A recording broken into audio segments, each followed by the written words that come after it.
Hi, I'm Laura, and welcome to This Full Mind, a podcast devoted to learning from inspiring leaders in self-development, mindfulness, mental health, and whatever topic I'm passionate about each week. Maybe, like me, your mind can feel a little bit full sometimes. I hope that each episode will give us the opportunity to slow down, take a breath, and connect with another person's story. Thank you for listening. I'm so grateful you're here. Hi everyone, and welcome to This Full Mind, episode 5. I'm really excited to introduce this episode with Peter Walters. It was really just a wonderful experience to interview Peter. He is such a ray of sunshine, and I felt instantly uplifted just really by speaking with him and hearing his wisdom. And he allowed me to share, and just through connecting with him, I really felt a lightness that I'd been lacking for a few days. I share a little bit in the episode, but I'd had really a tough week or so just with experiencing some low mood and just feeling a bit low in general. And so I had lots of questions for Peter around how he kind of practices living in a way where he feels gratitude and he feels joy, and how he cultivates those things in his life. I really appreciated that, and hearing all about his journey from being in the corporate world and all of the twists and turns he took to become the yoga teacher that he is today. And I'm just incredibly grateful to be able to meet and speak to people like Peter. I hope that you find this episode to be useful in some way. If you're listening to the podcast, just a huge thank you for your support, and I would really appreciate it if you wouldn't mind giving the podcast a review. The best place to review it would be on Apple Podcasts if you have an iPhone. If you don't have an iPhone, then just asking if you could just share the podcast with someone if it's resonating with you. That really helps. If you could share it on Instagram, that would be fantastic. But just an ask from me. If there's a way that you can support the podcast just to help us to grow, that would be fantastic. So it's a short one from me this week. Honestly, I have been really a little up and down through, I'd say, November and December. I have been sick a lot. I've been getting a lot of coughs and colds, and after a week and a half of feeling really, really good, today as I record this intro, I am feeling a little under the weather again, and that just gets me down because I know my immune system is low from a bunch of health challenges I have, but I really want to be well and to do all the things and to have a social life, and right now I feel like I'm not able to do all of the things I want to do. So if you are listening to this and you're also experiencing some health challenges, then I really feel for you, and I'm sure there's lots of people out there who are dealing with so much worse than I am right now. But just knowing that I see you, and I know that the holiday period can be tough with all of the different demands on our time and all of the different things that we want to do: friends, family, work, fun, pets. So I hope that you're able to look after yourself this holiday season. I'm really trying to do that, trying to say no when I need to say no for my health, and trying to just look after my mental health and my mental wellness as much as I can. So I'm going to pass over now to this episode with Peter. I really hope that you enjoy it, and I look forward to bringing you another episode next week.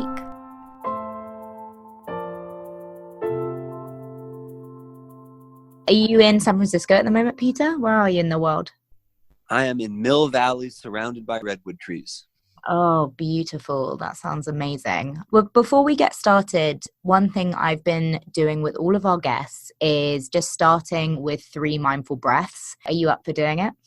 I'm always up for breathing. Wonderful. Okay, so for anyone listening who wants to join Peter and me in this 3 deep breaths, then just inviting you to bring some awareness into your body, and you don't need to change anything you're doing. You don't even need to close your eyes. Even if you're driving, Obviously staying safe, but just bringing some awareness to your breath. So taking a deep breath in through the nose and out through the mouth, breathing in through the nose and out through the mouth. Another one in through the nose and out through the mouth.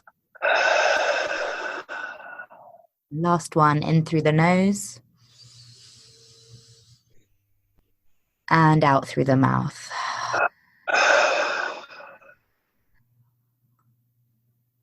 And then allowing your awareness just to come back to whatever you are doing. So Peter, I'd love to hear from you 2 words that summarize how you're feeling right now in this moment. In this very moment, I feel grateful to be alive, to be breathing, to be relatively healthy. And I feel excited to be chatting with you, to be present right now. Thank you so much. That means so much. I'm so grateful to speak to you today, Peter. I am an avid fan of your classes. I've been to your classes at the Assembly, and honestly, I was really blown away with your approach. I think when I realized I was in for a slightly different yoga experience was when we all gathered round at the start and you asked a few people in the group what yoga really is to them. And yeah, I absolutely loved that experience. So I'm really excited to have you on and really honored that you got back to me and were willing to give up your time. So big thank you. Of course, I'm happy to be here. Awesome. Well, I'm excited to get to know you a bit better, and I'm sure the listeners are too. I would love to hear, looking back through your life, I'm sure there's been lots of twists and turns and excitement along the way. I was wondering if you could pinpoint any key moments in your life looking back that you think have led you to where you are right now. Wow, what a big question.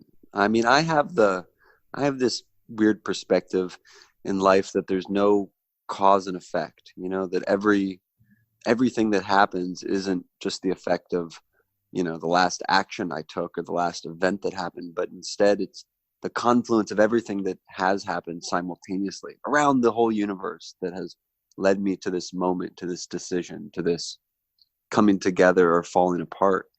Of course, there's been some pivotal moments. The first yoga class with Rusty Wells, who's still my dear teacher and mentor and friend. That really sparked my spiritual journey to deliberately endeavor to know myself more deeply and to know the nature of the human experience, why we're doing this, and trying to bring more zest and zeal to my life, instead of just the standard operating, go to work, eat the food, watch Netflix, go to bed, begin anew, and I wanted to get off autopilot because I'd done that for too many years. And the yoga has really given me a magnifying glass to look through and to examine my life and my relationships, and to really slow down and examine the present moment when I'm actually able to stop myself and look around and breathe into it and not rush to the next thing. So finding yoga, finding Rusty Wells was really one of the big pivotal moments in my life, to sort of help me go from ignorance into some semblance of seeing more clearly. Before that, I used to work on sailing ships, traditional old sailing ships that did long deep sea ocean voyages, teaching people the traditional art of sailing old ships. And that was tremendously transformative in helping me experience the world in a slower pace, and traveling just for the sake of traveling, not with any destination in mind, but just for the adventure, just for living life intentionally. So those were a couple moments that really feel like markers for me in my journey. Wow. I'm definitely feeling a theme of nature for you, and I feel that from your Instagram too. I feel like you're usually very connected with nature. Does that resonate with you? It does. I mean, I've realized more recently that everything is nature. We're so used to saying, I'm going to go out into nature, as if nature is something different than me, that the trees, the plants, the soil is different. But when you step back, you zoom out a few a few perspectives, you see, I am nature. I am the same stuff that makes the trees and the land and the sky and all of that. We're all coming from the same stuff. So I feel intimately interrelated with nature. I don't feel apart from it. So yeah, totally. We are nature. That's lovely. Sometimes I feel a bit apart from it, honestly, in this big brick building with the LED lights, and I'm 38 floors up. So yeah, I'm so privileged and so lucky, but I do feel sometimes, especially for my mental health, that I need to remind myself to actually get out and touch some grass or sit down on the floor, because I don't know, sometimes it does feel a little unnatural. I feel that. I used to work in an office staring at screens all day, writing emails. I felt like my life was sort of, sometimes more digital than analog, that, a moment of looking up and sharing a human moment with a person was the rarity. Most of the time I was just eyes in a computer, kind of zoning, just diving into spreadsheets and marketing stuff. And then I forgot, like, oh my God, I'm human with flesh and blood, and I live on a planet, and the planet is soaring through the universe. And there's so much more going on than the microcosm of what my eyes are focused on, So I know I've been there also. And I try to get out into nature, outside, into the woods, into the mountains, into the ocean as often as I can.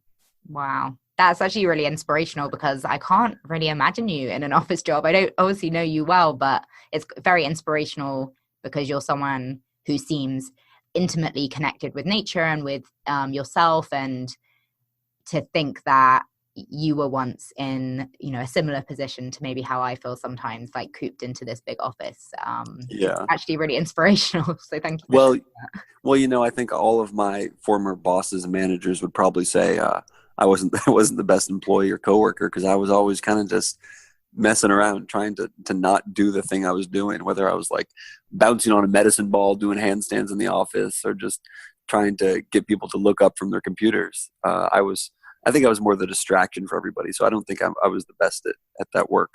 But I'm glad I experienced it. I'm glad I got a taste of a different splattering of life. And I think that's been a theme for a lot of my life, is to try lots of things. I've worked on fishing boats. I worked in fish markets. I've done marketing, worked on sailing ships. I've worked in a bakery. I've worked in restaurants. I like to try things, and just get a taste of what other folks are doing and how people are spending their days. There's so many ways we choose to step out into the world each day. And I want to try all the things. I want to try blue collar and white collar and no collar. I just want to experience the fullness of life. That's what it's about for me. And as soon as I put on the costume and the mask of a yoga teacher, I immediately kind of got scared, because that's also another mask. I don't believe there's any authentic you. I think we are constantly constructing our reality and our identity. So I try never to say I am a yoga teacher. I say I teach yoga. Right. I also enjoy motorcycling and hiking and hanging out with friends. But as soon as I put myself in the box of I am this, then I've kind of lost sight of the spaciousness of what it means to be human. I love that. That actually really resonates with me, because I've definitely found I can be someone who does use a lot of labels, and then I'm restricting myself in some way. Yeah. Then you've got so much pressure, right? It was like, oh, I'm sober. And then it's like, oh, well, what if I don't want to be anymore? Now am I abandoning a part of myself, or am I just evolving? And it's all okay. There's not necessarily any right or wrong for me. I mean, everyone is different. Yeah, I don't think there's any right or wrong. There's decisions and there's moments, and it's each of us who make them good or bad or right or wrong or should or shouldn't. There's a certain sense of moral superiority or rightness when it comes to teaching yoga, and I noticed this in the industry that once you're a yogi or a yoga teacher, you shouldn't do all these things. You start closing off. And finding a sense of goodness or badness in lots of actions. So I try to just look at all that stuff and pick the things that are serving me best, and make decisions that are clear and sober and grounded in what I think is important. Right. Yeah. I feel like having been to your class, I feel like your curiosity and that almost childlike curiosity, and I mean that in Hey. the humblest, like the nicest, most respectful way, but it's so refreshing, Peter, honestly, because I feel when you're teaching, you are very curious about your students and the experience of the people in the room and what's going on for you, and it brings a lightness to the class. And so when I was thinking today about what I wanted to talk to you about, one question came up, and you have obviously full agency not to answer this, but the question that came up for me was, you strike me as someone who is very optimistic and happy, and I wondered, do you ever get sad? Yeah, of course I get sad. I think of happiness as a practice and as a choice. I mean, there's plenty of mornings when I wake up on the wrong side of bed and just tired, and maybe something happened the day before that's been frustrating, or maybe it happened months ago and it just pops back into my consciousness, and it's one of those moments you're just clenching your jaw. So I totally feel that, but I kind of stop and I use my toolkit of yogic techniques of just sitting quietly, of breathing deliberately, of moving my body in interesting, inspiring ways, and counting my blessings. A lot of the sort of the new agey tools of teaching us to feel better, I think are offered because they work. To choose happiness, to choose gratitude, to choose walking out into the world and smile, even if it's raining, even if it's cold, even if you just lost your job, even if your partner just broke up with you, to say, wow, I get to be alive today. That's sort of my first thought, my first utterance. I get to be alive today. And that remembrance, that outward verbal utterance, I get to be alive today, makes today something unique and something to honor, something that's maybe even holy, because I don't know if I have tomorrow. I could be hit by a car. I could just randomly die. Anything could happen. But I have today. I have this moment. And I can contract. I can say, oh, well, Donald Trump's a shithead. And all the politics are horrible. And the environment's going to hell. And there's plastic. And all this is humbug. I could do that, and that's fine. But it doesn't serve me. It makes me more angry, more resentful. And it doesn't serve my friends, my family, my community. That it's sort of a dance between realism and optimism. Like, of course, we're in a horrible political situation. Of course, the environment is not in a good place. But I can whine about it and not do anything. Or I can say, wow, what can we do together? What can I do personally in my own life to affect change, to support another? So I think of my life as a service project. How can I support the world and support another? And honestly, we have to turn the mirror back on ourselves and say, what can I do for myself?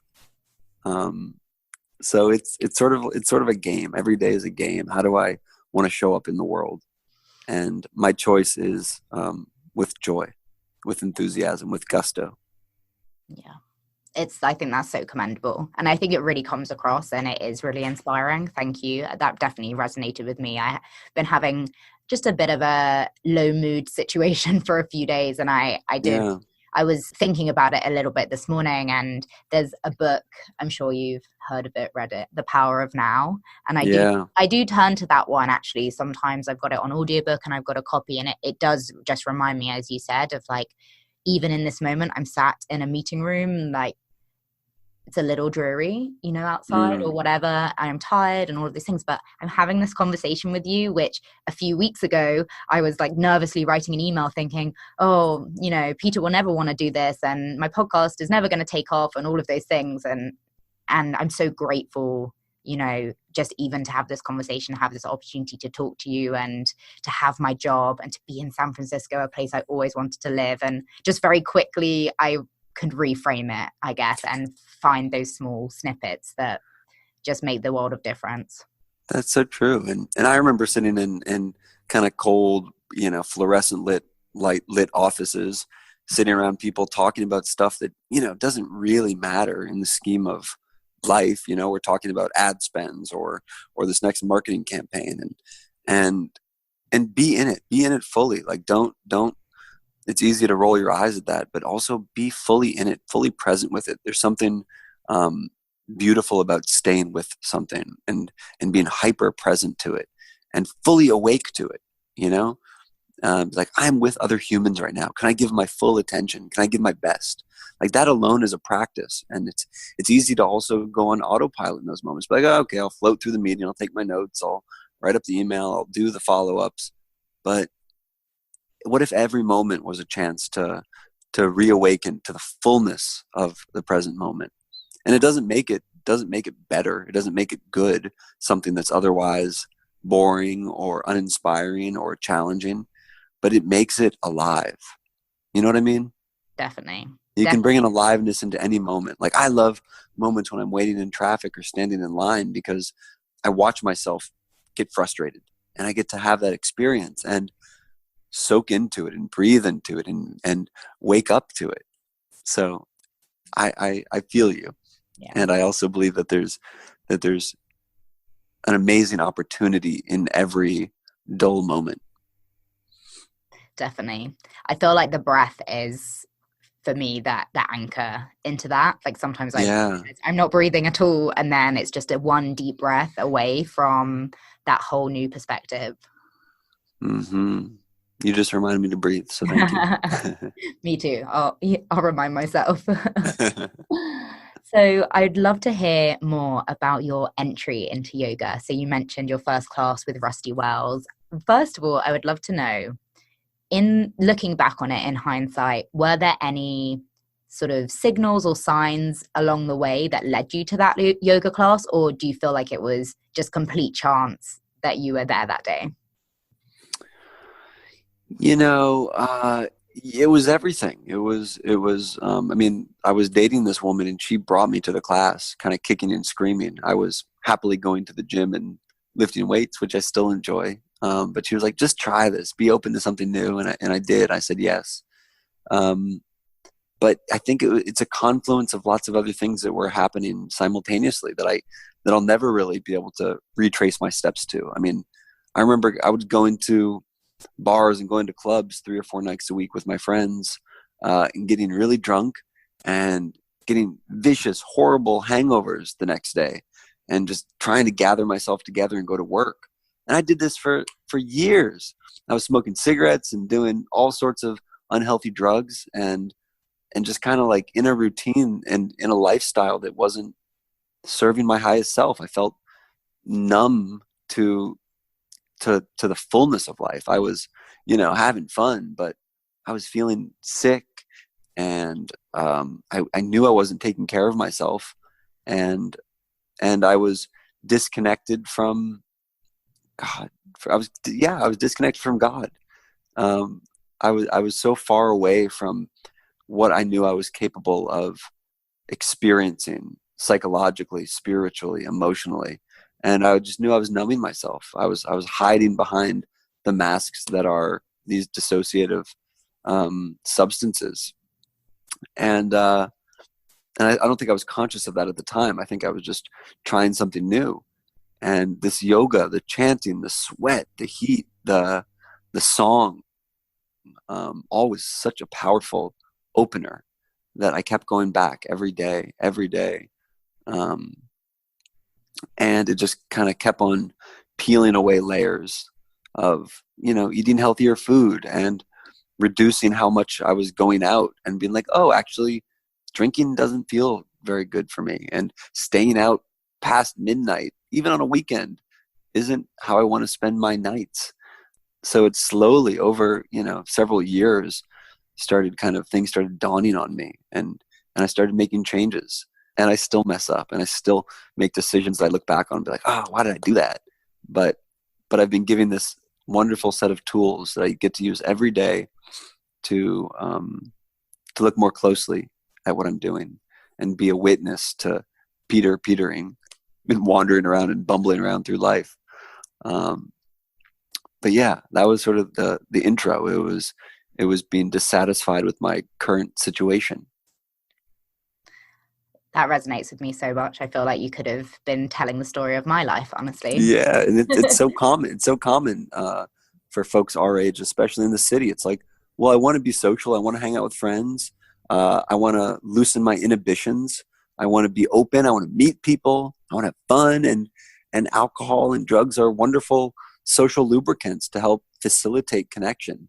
But I soon realized that total sobriety is even more powerful when you can meet somebody in this place of, I'm fully awake. I am not wrapped up in anything else. I'm not slurring my words. I am totally sober.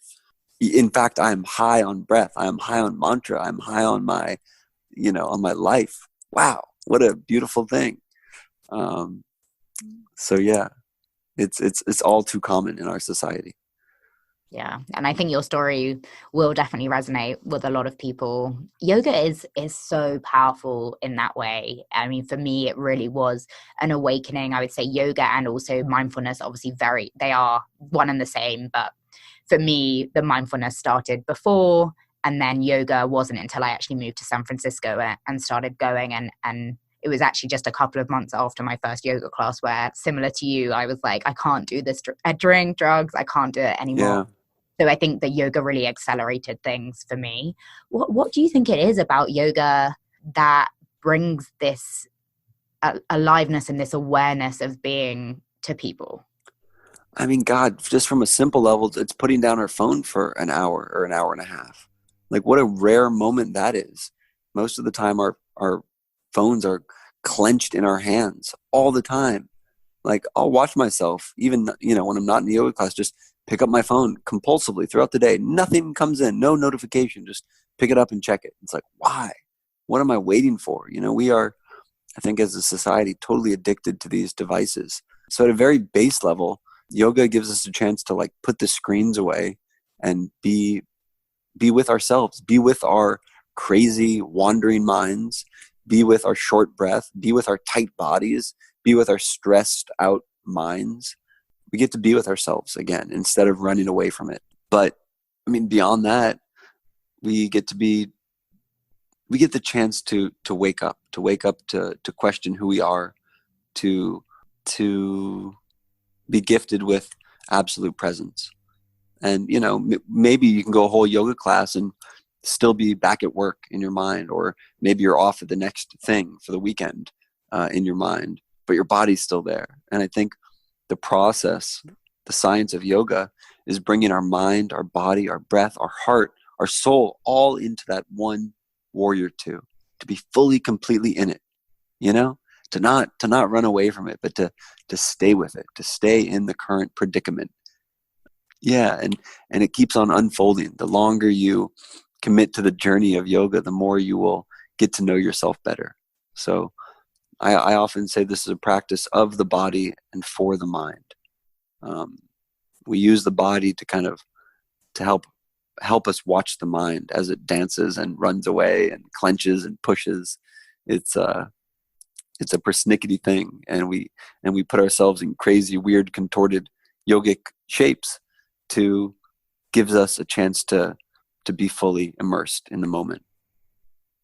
Totally. And I love how, and I think you talk about this too, no two yoga classes will ever be the same because of that intersection of body and mind. It's like our body will never be the same today as it was yesterday. And then our mind is always completely different, day to day. And that's actually something I do really like about the practice, because it kind of gets me out of thinking it is a linear progression. It's a journey, right? It's twists and turns.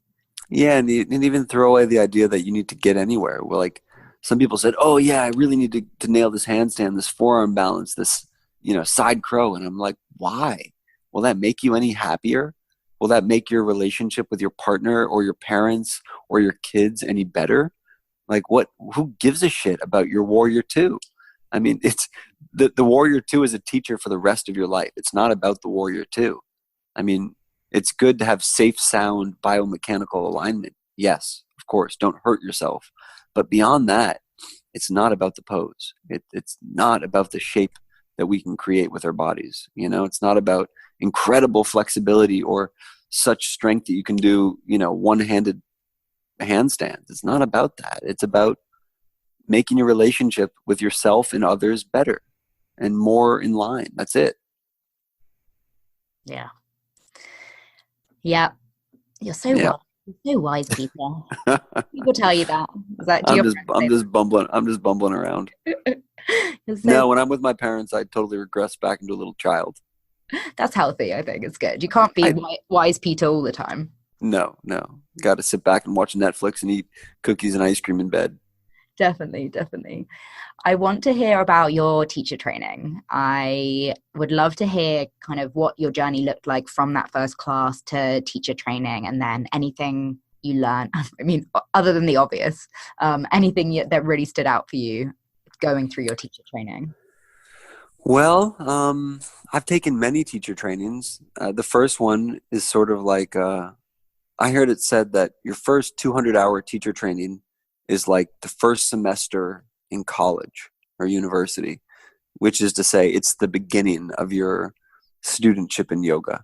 And a lot of new yoga teachers, unfortunately, think, okay, now I've done 200 hours. Now I'm ready to be a teacher. I'm done. But I think that's so far from the truth. We have a lot of beginner students of yoga who are teachers. And it's dangerous in a way, because a lot of people bestow great trust in these teachers and these people who are guiding them through the practice.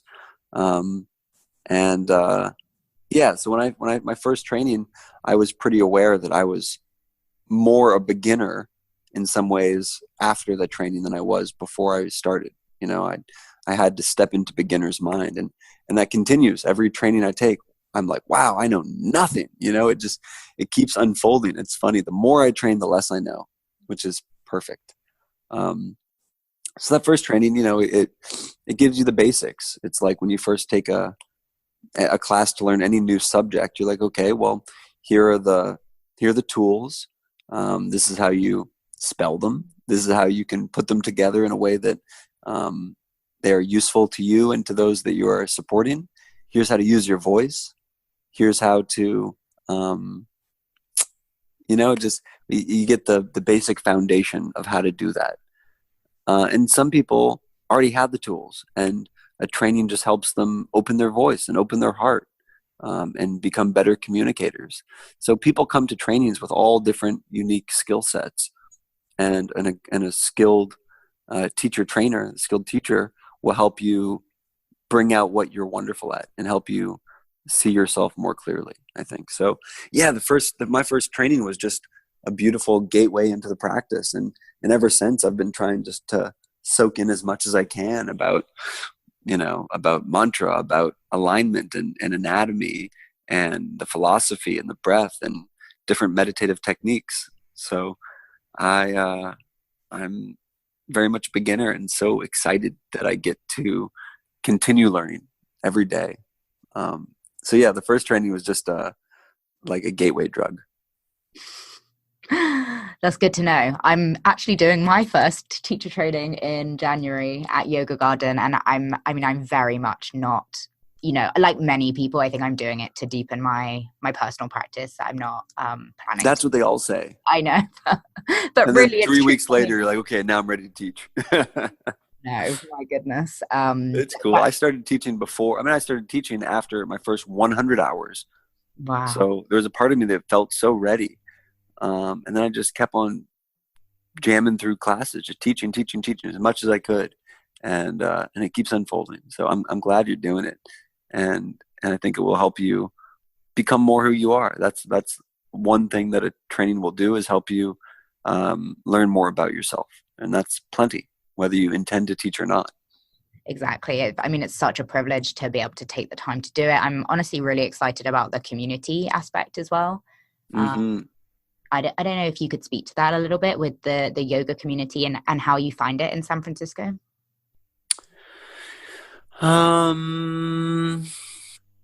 Yeah, the community of students, and it can be both. It can be a distraction and it can be a support system. I went through phases where I would look at other teachers who were doing more than me and had bigger classes than me, and I got jealous and envious, and and we had like yoga teacher gatherings, and I just felt like everybody was either kind of whining about, studios not paying enough, or kids or students not coming to class, or boasting about their greatest success. So that didn't feel very healthy for me at the time. But now, I mean, my best friends are all yoga teachers or very committed yoga students. So I stay really close to to a few people who I did my first trainings with, and if you do it right, then you can support each other through it. You can communicate well and see how you can uplift one another. But just a community of dedicated students and regular practitioners is super potent. Just going to a studio and practicing next to or near the same people every day, day after day, is amazing. So yeah, I'd say stay close to the community, but notice what it's doing for you. Are you looking to the person next to you and being like, oh, I wish I could do that. Why are they so good? I feel just, if it's making you feel shitty, then maybe like change that. But if you're being inspired by your neighbors and your community, then it's serving you. So like most things, it's not black and white. Yeah, definitely. I went through a phase of going to classes every day, when I first started yoga, and I was so into it, and I was doing power yoga every day, and it got, honestly, for me, very unhealthy. And I was looking around all the time, worrying about what I looked like, worrying how I was doing the poses. And it got to the point then where I didn't want to go to class anymore because it was so stressful for me. And honestly, now I find myself keeping my eyes closed for as long as I can, because I just find so much peace there when I can turn off that inner critic or the comparison part. And you're exactly right. Just having that awareness of it and being able to watch it and have compassion for it as well, right? We can't necessarily just stop a part of ourselves. But that awareness, I think, has really helped me, even going into the class, checking in. How am I feeling? Am I feeling, self-esteem or self-confidence issues or whatever? It's very useful. Just have that awareness. Yeah, I feel that.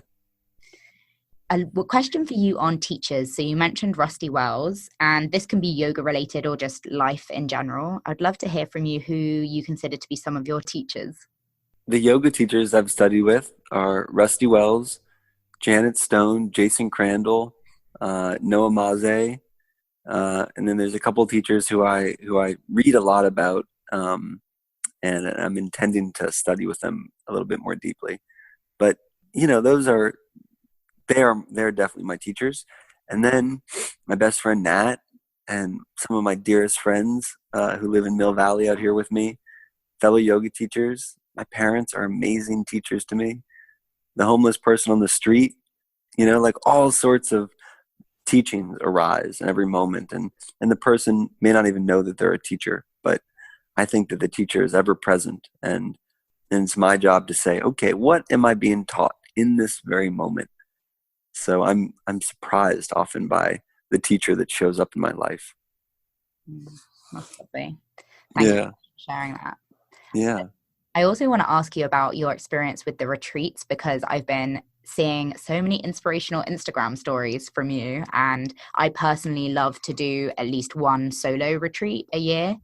And I mean, yours look amazing. I wondered kind of if you could share with us your experience of being on retreat and then leading your retreats as well. Yeah.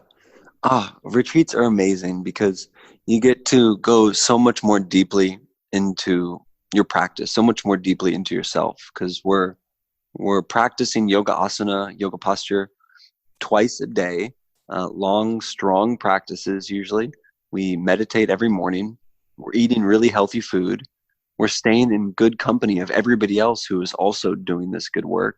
We're often somewhere beautiful or remote where we're less distracted by the trappings of our, everyday existence of work, phone, computer, just normal distractions and stressors. So we kind of flip the switch, we pull the plug on a lot of our normal ways of being, and we shake it all up. And we get to go deeply into the practice. We get to break down poses. We get to talk deeply with each other about life and how our practice is supporting us. And we chant so much that our heart has no choice but to burst open and We peel away layers of scar tissue and muck that have been built up over the years. So yeah, for me, leading and also being on retreat is just hugely potent. A lot of people go like, oh my God, it's gonna be a really, really relaxing vacation. And then you realize that you're often dredging up stuff that you probably didn't want to deal with, but you'll be so happy that you did. It's work, but it's enjoyable, deep work. And I'm always also amazed by how deep people connect with each other. The first night of every retreat, I kind of look around and get a little anxious because everybody's so awkward and shy and won't look at each other. And then, man, just like 2 or 3 days in, everybody is best friends and they're hugging and they're playing and they're just so deeply connected. And these folks, they come to classes together week after week, sometimes years after a retreat ended. So I love how much people connect from the retreats and the beauty that comes out of that. Oh yeah, that's so beautiful. I totally agree with my retreat experiences as well. Stayed in touch with many people from those retreats, and it's a special kind of bond. Like you do support each other and really go through it together. You're wrung out at points, and totally having a teacher, as you mentioned earlier, that's done the work themselves and can really support you in that, I think is important. And then feeling included and having those connections with those around you, it makes it just such a rich experience. It sure does. You mentioned the chanting, Peter, and I did want to just celebrate you on how awesome your music playlists have been. Yeah, I'm a professional DJ. You are? No, I mean, like, that's what my job is. Oh, right. Making playlists. I thought that was another string to your bow. I wouldn't be surprised. Yeah, your playlists are awesome. You've mentioned the chanting, and there's always like a very musical element, I think, to your classes, which isn't necessarily true for every yoga teacher. And I wondered if you wanted to say a few words about music and the chanting and how your experience of it has shaped you. I mean, music-wise, the music is so powerful. Sound is so powerful, and that I get to create this auditory, emotional, psychological soundscape throughout the practice, and it's so potent, that I can guide an experience by putting on some slow, chilled out piano music, or put on some Backstreet Boys that I can guide an experience like that and help people venture into different emotional states, from sadness or longing to just pure joy and getting everybody smiling. So that's potent, and I really love it. Chanting, that was sort of my first introduction into yoga, and at first it was pretty challenging to wrap my mind around these chants, not knowing who I was chanting to, not knowing what all the words meant.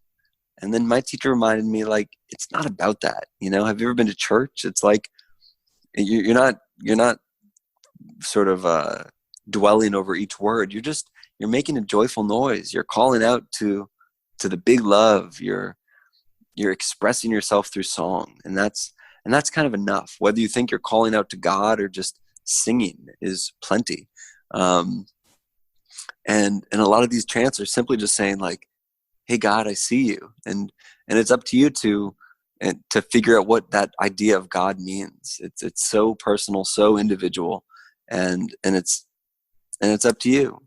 So my hope with these chants are just to help people crack open a little more and to figure it out for themselves.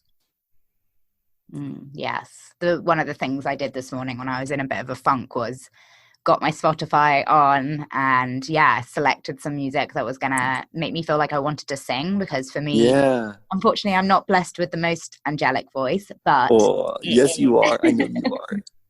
I'm working on, really allowing myself to sing and to express and just let it out, like I think so much, especially with singing. And I see this in class sometimes, people are afraid to sing and to let it out. Like, will I be judged? Is my voice beautiful enough? And all of those things. And I don't know, it's just such a joyful experience when you can just leave all that shit and just sing and be yourself. It's so true. I'm working on that. Would love to know, Peter, what is really lighting you up right now in your life? Oh, good question. Just the fullness of it, you know. I don't think it's one specific thing. It's allowing myself, it's giving myself permission to feel exactly what I feel. You know, instead of making anger wrong, instead of making sadness wrong, instead of making existential angst wrong, I'm just saying, okay, I'm feeling this way. That's okay. It's okay to not feel okay. Um, and just to that teaching has really been guiding me a lot to see life as this full big painting and not fixate on any one little portion of that painting, but just to see the whole thing, to see the canvas, to see the paint on the canvas, to see the wood that's holding the canvas, and just to take it all in, to soak every moment of life in like this big deep breath, and then also to let it go, to not hold the breath in, but just to let it come and go. I think nature teaches us so much about how we can live really well. You know, just look at an ocean wave. It comes and it goes. It comes and it goes, and it flows just so beautifully. And no matter what you do, despite how hard you try, you can't stop the wave, and you can't stop it from receding back into the ocean. So I'm inspired by the fullness of life, that, you know, it's easy to focus our attention on one little thing, whether that's your work or your partner or your child or your cooking, and become fixated on that thing. They're fixated on that problem, or fixated on the thing that's so great. You know, man, I'm making so much money. That's amazing. Oh my God, look at this beautiful car. It's so amazing. Look at this amazing clothes. It's amazing. Look at me. I'm so beautiful. But instead, just see the whole splattering, the whole color palette of life. And when you can broaden your awareness, gosh, every day becomes a miracle. So that's what I'm working on, just making every day a miracle.